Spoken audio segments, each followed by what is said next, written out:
సువార్త పట్ల ఈరోజు నా మక్కువ ఇష్టం తగ్గిపోయింది. ఎందుకో నాకు కూడా తెలియదు, మీకు కూడా తెలియట్లేదు. ఎందుకంటే ఎవరు అవసరం ఆలోచన. పౌలు గారు ఏమంటున్నారు ఇక్కడ, నాకు వేదన ఉన్నది, దుఃఖం ఉన్నది, నా సహోదరులు రక్షించబడాలని, నా శరీర సంబంధులు ఎవరు కూడా నరకానికి పోకూడదని. అందుకే ఇంకా బాగా నేను చూపిస్తాను చూడండి. ఇందులోనే నిర్గమకాండ గ్రంథంలో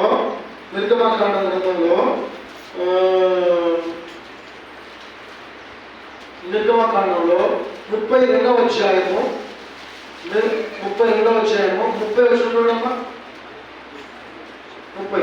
మర్నాడు మోషే ప్రజలతో, మీరు గొప్ప పాపము చేసింది కనుక యెహోవా యొద్దకు కొండ ఎక్కి వెళ్ళెదరు. ఒకవేళ మీ పాపములకు ప్రాయశ్చిత్తము చేయగలనేమో అనెను. అప్పుడు మోషే యెహోవా యొద్దకు తిరిగి వెళ్ళి, అయ్యో, ఈ ప్రజలు గొప్ప పాపము చేసిరి, వారు బంగారు దేవతను తమ కొరకు చేసుకొనిరి.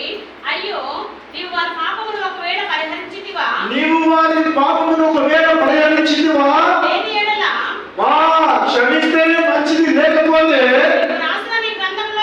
నీవు రాసిన నీ గ్రంథంలో నుండి నా పేరు తుడిచివేయ్యా అని బతిమాలుకొనుచున్నాడు. తిరుగుబాటు చేసిన దేవుని ప్రజలు, ఇశ్రాయేలు ప్రజలను దీవించమని ఏమండి పాపం చేసినటువంటి ఆ ప్రజల పట్ల, పాపమైనటువంటి ఆ ప్రజల పట్ల మోషే చూపిస్తున్నటువంటి అమోఘమైనటువంటి అద్భుతమైన ప్రేమ ఇది. తిరుగుబాటు చేసిన వారి గురించి విజ్ఞాపన చేస్తున్నాడు మోషే, మహారోధన చేస్తున్నాడు మోషే. ఇందులో మోషే కొంచెం కనుమరుగు చేస్తే అలాంటి ప్రేమ యేసయ్యలో కూడా కనబడుతుంది. అలాంటి ప్రేమ యేసుక్రీస్తు ప్రభు కూడా చూపించినాడు. సో కాబట్టి ప్రియమైనటువంటి దేవుని బిడ్డలారా, గ్రహించండి దేవుని యొక్క వాక్యమును. అయ్యో, నీవు వారి పాపములను వేద పరిగణించితివా? లేకపోతే నీవు రాసిన గ్రంథములో నుండి నా పేరు తుడిచివేయ్. ఇశ్రాయేలు ప్రజల గురించి ఈ విధమైన ఒక ప్రధానమైనటువంటి ప్రేమ, ఒక అద్భుతమైనటువంటి ప్రేమ, ఒక ఎనలేని ప్రేమ మోషే చూపిస్తూ ఉన్నాడు. అంటే నీకు సంగతి చెప్పనా, ఇతరులు రక్షించబడడానికి, ఇతరులు తిరిగి నూతన జన్మ పొందడానికి, ఇతరులు దేవుని చేరుకోవడానికి, ఇతరులు జీవం కలిగి ఉండడానికి, తను చచ్చిపోవడానికైనా సిద్ధపడుతున్నాడు. అంతే ఏమన్నాడు, నీ గ్రంథంలో నా పేరు తుడిచివేయమని బతిమాలుకొనుచున్నాను అంటున్నాడు. నీ గ్రంథంలో నుంచి వారిని క్షమించు, లేకపోతే నీవు రాసిన గ్రంథం నుంచి నా పేరు తీసే. ఎంత ప్రేమ! చాలా మంది మనం కూడా అప్పుడప్పుడు అనుకుంటాం కదా, నాకు 3 కావాలంటాం, వాడు 2 ఇచ్చిననుకో, ఈ 2 కూడా నువ్వే తీసుకో, ఇస్తే 3, లేకపోతే ఏం లేకుండా పర్లేదు. చాలా అనుకుంటాను మనం కూడా ఇలాంటి వాగ్దానం చేస్తూ ఉంటాం. మనకు ఎవరైనా 3 ఇవ్వాలనుకో, 3 ఇవ్వకపోతే 2 ఇచ్చారనుకో, ఏమవుతుంది? ఆ 2 తీసుకోవడమే వచ్చు ఎక్కువ. సరే, మోషే అలాగే అడుగుతున్నాడు దేవుడి మీద, అలాంటి ఆక్షేపణ చేస్తున్నాడు. అయ్యా, వాళ్ళ పాపాలను పరిహరించుదువా? విజ్ఞాపన చేస్తున్నాడు. వాళ్ళ అవినీతిని క్షమిస్తావా? మంచిదే, క్షమించకపోయినా మాత్రం మునిపోయేది లేదు.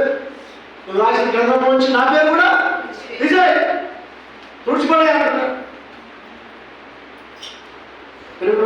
దేవుని బిడ్డలారా, చూడండి,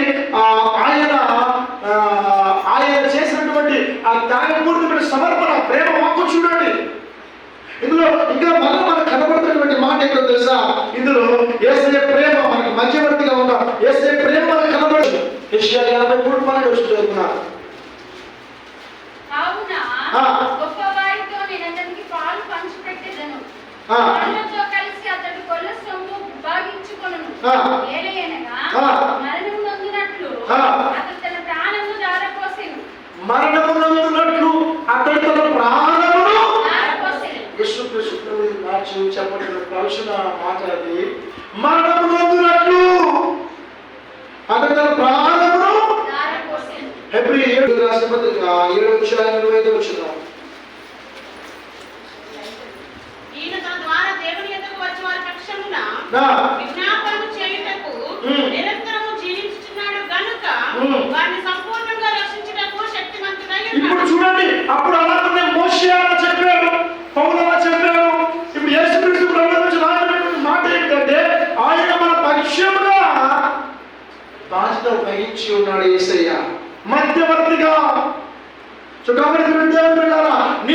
నీ దేవ సంబంధాల కోసం ప్రార్థించవలసినటువంటి వారమై ఉన్నావు. కుటుంబ ఆరాధనలో, నీ కుటుంబ ప్రార్థనలో, నీ వ్యక్తిగత ప్రార్థనలో ప్రతి దినము కూడా నీ కోసము, ఆర్థిక సమస్యల కోసము, ఆరోగ్యం కోసము, ఇంకో దేని కోసము ఎలాగైతే చేసుకుంటావో అలాగే రక్షణ పొందలేని వారి కోసం, ఇతరుల కోసం, నీ శరీర సంబంధాల కోసం పేరు పెట్టి ప్రార్థన చేస్తూ ఈరోజు సువార్త ప్రకటన ఆగిపోతుంది. ఎందుకు ఇతరులకి రక్షణ ఈజీ కావట్లేదు? ఎందుకు?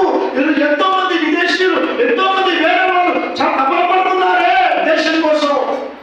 ఈ దేశం రక్షించబడాలి, ఈ దేశం రక్షించబడాలని. మరి ఈ దేశంలో పుట్టిన నీకెందుకు? నీ దేశం రక్షించబడాలని, నీ పనులు రక్షించబడాలని, నీ పనులు రక్షించబడాలని, నీ పనులు దేవుడు తెలుసుకోవాలని నీకెందుకు లేదు? నాకెందుకు లేదు? మనకెందుకు లేదు? ఎందుకు సేవ తెచ్చిపోయింది?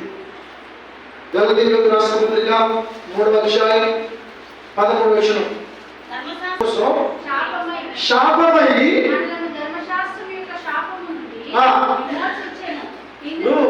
నేను చెప్పాను, ధర్మశాస్త్రం మనల్ని ఏమని చెప్పింది? ధర్మశాస్త్రం మనకు ఏ రకమైన మేలు చేసింది? పుట్టిన నీవు నేను మనందరినీ కూడా ధర్మశాస్త్రం ఏమని చెప్పింది? చెప్పండి, పాపులు అని చెప్పింది అంతే. కానీ మనలో ఉన్న పాపాన్ని ధర్మశాస్త్రం తీసివేది. ఇది తగ్గిపోయింది. ఈ సువార్త అభివృద్ధి చెందట్లేదు. నూతన ఆత్మ సంపాదన కాపరి చూసుకుంటాడు, పాస్టర్ చూసుకుంటాడు, ఆయన వెంబడించే వారు చూసుకుంటారు, వాళ్ళే పడతారు. మీరు యూదులు, మేము సమరయులం, మీకు మాకు మధ్యలో సంబంధం ఉండదు, అది తగదు అని అంటే యేసు ప్రభు మాట్లాడుకుంటూ వస్తున్నప్పుడు ఏమండి యేసు ప్రభు అమ్మా నీ భర్తను తీసుకుని రాకపోతే లేదయ్యా నాకు భర్త లేడు అని సంగతి చెప్తే యేసు ప్రభు అంటాడమ్మా నీకు 5 పెళ్ళిళ్ళు ఇప్పుడు ఉన్నాడు నీ భర్త కానమ్మా అని కొన్ని విషయాలు చెప్పేసరికి ఆమె ఏమంటే చెప్పండి, అయ్యా నువ్వు సత్యం చెప్పుకున్నావు, నువ్వు క్రీస్తువు, నువ్వు దేవుడివి అనే సత్యాన్ని నమ్మి వచ్చింది కదా. మనం ఎంతమందికి చెప్తున్నాం? ఎవరో కొంత మన ఇంటికి సువార్త వచ్చిందా లేదా? ఆకాశం నుంచి ఏమైనా ఊడిపడిందా? కాదు కదా. ఎవరో ఒక వ్యక్తి ద్వారా మీ ఇంటికి సువార్త వచ్చింది, మీ ఇంటికి దేవుడి వాక్యం వచ్చింది కదా. మనదాకా ఎక్కడ మణిపూర్ అలాగే మండుతాయి. అందుకే దానికి సమయం ఉంది. ప్రకటన చేస్తే సులువుగా సువార్త ఈజీగా ఉంది. ప్రకటించాలి రండి అందరం సువార్తను ప్రకటించడానికి. ఏమండి నేను ఎక్కడికైనా సువార్తకు వెళ్తున్నప్పుడు రమ్మని చెప్పినప్పుడు రండి, మీరు వస్తానికి తీసుకుని వెళ్తాను కదలండి. మన ఉపవాసం సువార్తను ప్రకటించే బాధ్యత మనందరికీ ఉంది. పౌలు అంటున్నాడు, నాకు దుఃఖం ఉంది, వేదన ఉంది, కొందరైనా రక్షించాలని, కొందరైనా మార్పు చెందాలని. ఆ పాదాలలో వేదన పడుతున్నా ఆ ధనవంతుడు చూడండి, తన సోదరుడు రక్షించబడిన వేదన పడుతున్నాడు. నీకెందుకు లేదు మంట? నీకెందుకు లేదు ఆ రోషం? నీకెందుకు లేదు ఏమండి ఆ ఆయాసం? నీకెందుకు లేదు ఆ దుఃఖపడదా? వేదన కలిగి ఉందా? ఇతరులను రక్షించబడాలని, సంఘం విస్తరించాలని, దేవుడి రాజ్యం కట్టబడడం కోసం మనం ప్రార్థన చేద్దాం. దేవుడి కొద్ది మాటలు దీవించి మొదలను దేవుడి వాక్యాన్ని దీవించి ఆశీర్వదించును గాక. మోకరించండి.